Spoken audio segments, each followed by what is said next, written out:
विचार किया। जब भारतीय जनता पार्टी नरेंद्र मोदी जी जो योजना दिल्ली से लॉन्च करते थे, उस समय समाजवादी पार्टी की सरकार थी। समाजवादी पार्टी के अखिलेश यादव ने उन योजना को उत्तर प्रदेश में सुचारू रूप से लागू नहीं होने दिया। जब आप लोगों की कृपा से भारतीय जनता पार्टी उत्तर प्रदेश के मुख्यमंत्री माननीय योगी आदित्यनाथ जी के नेतृत्व में सरकार बनी, तो उन्होंने उन योजना को सुचारू रूप से कार्य करना शुरू किया। मैं आप लोगों को बताना चाहता हूं कि समाजवादी पार्टी की सरकार में आप एफआईआर नहीं कर सकते थे, आप चोरी हो जाती थी, मोटरसाइकिल छीन ली जाती थी, इंजन खोल लिए जाते थे। उन दिनों को भी याद करिए और आज इन दिनों को याद करिए जब भारतीय जनता पार्टी योगी जी की सरकार उत्तर प्रदेश में है। यदि किसी ने तुम्हें सताने का इनकार किया तो आपने 112 नंबर पर कॉल किया, तत्काल पुलिस आपके पास आएगी, आपकी सहायता करेगी। ये है भारतीय जनता पार्टी योगी की सरकार। मैं आप लोगों को बताना चाहता हूँ, कितना भी बड़ा भू माफिया हो, कितना भी बड़ा शराब माफिया हो, कितना भी बड़ा गुंडा हो, इस सरकार में किसी की गुंडागर्दी चलने वाली नहीं है। ये माननीय योगी जी ने निर्देश दिए, गुंडागर्दी करने वाला व्यक्ति यदि उन्होंने गुंडागर्दी की, या तो वो जेल की सलाखों में होंगे या फिर वो ऊपर को चले जाएंगे। ये उन्होंने अपने विचार रखे। मैं आप लोगों को अवगत कराना चाहता हूँ, प्रधानमंत्री सुरक्षा बीमा योजना 60 वर्ष पहले जब कांग्रेस की सरकार थी, लाखों लोग हमारे सड़क दुर्घटना में मृत्यु हो जाती थी।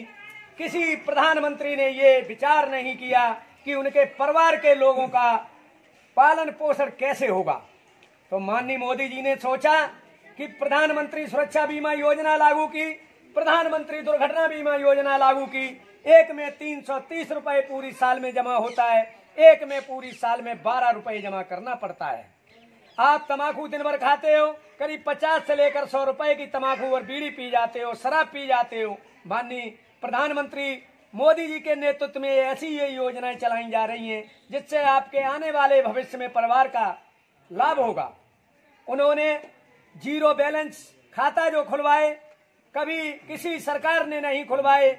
आप बताइए, पहले जब आप फौज के अंदर रईस लोगों के खाता हुआ करते थे तो आप चाहते थे कि मेरा खाता खुल जाए, तो आप रईस के घर जाते थे, तब उनसे जाकर अपनी वेरिफिकेशन कराते थे, उसके बाद मैनेजर खाता खोलता था।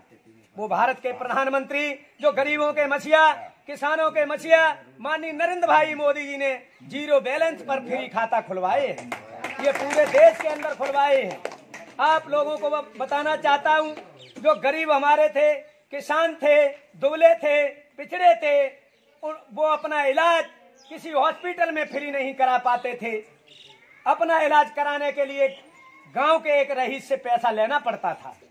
भारत के प्रधानमंत्री नरेंद्र भाई मोदी जी ने सोचा इन गरीबों का उत्थान कैसे हो, तो उन्होंने आयुष्मान भारत योजना का लॉन्च किया, जिसमें 5 लाख का फ्री इलाज कराया जा रहा है। वो पूरे मैनपुरी डिस्ट्रिक्ट में नहीं, पूरे देश के अंदर उन्होंने लागू किया। मैनपुरी जिला में 3 हॉस्पिटल नियुक्त किए गए हैं। उन 3 हॉस्पिटल के माध्यम से आपका इलाज कराया जाएगा। आपका इलाज यदि मैनपुरी में सही सुचारू रूप से नहीं हो पा रहा है तो वो आपको रेफर करके दिल्ली भेजेंगे, बंबई भेज सकते हैं, कानपुर भेज सकते हैं, आगरा भेज सकते हैं। ये नरेंद्र भाई मोदी जी की सोच है। मैं आप लोगों को बताना चाहता हूँ, ऐसा भारत का प्रधानमंत्री कभी किसी ने सोचा था कि जम्मू कश्मीर हमारे देश का अंग है और उसमें दो विधान थे और 2 निशान थे। भारतीय जनता पार्टी के पंडित दीनदयाल उपाध्याय और श्यामा प्रसाद मुखर्जी ने यह विचार किया कि एक देश में 2 निशान और 2 विधान नहीं चलेंगे। उसकी लड़ाई पश्चिमी बंगाल में उत्पन्न हुए। श्यामा प्रसाद मुखर्जी ने अगुवाई करी और वो लड़ाई करी, और लड़ाई लड़ते लड़ते श्रीनगर की जेल में वो शहीद हो गई। उनका कहना था कि एक देश में परमट प्रथा नहीं चलने देंगे और परमट के आधार पर श्रीनगर आप जा सकते थे। माननीय अटल बिहारी वाजपेयी और लाल कृष्ण आडवाणी ने श्रीनगर के उस लाल चौक पर झंडा फहराया था। आप लोगों को पता होगा, लड़ाई भारतीय जनता पार्टी हमेशा लड़ती आई है। उस लड़ाई को पूरा करने के लिए उस गुजरात की धरती पर उत्पन्न हुए ऐसे भाई भारत माता के लाल, जिन्होंने अपना नाम देश में तो रोशन किया ही है, विदेश में भी कर दिया है। उन्होंने धारा 370 हटाई, 35A हटाई, श्रीनगर को स्वतंत्र किया। श्रीनगर में सौज का रहने वाला व्यक्ति वहाँ जमीन खरीद सकता है, मकान बना सकता है, वहाँ पढ़ सकता है, वहाँ की नागरिकता मिल जाएगी। ये पहले ऐसा नहीं था। ये भारतीय जनता पार्टी नरेंद्र भाई मोदी जी ने किया। मैं आप लोगों को बताना चाहता हूँ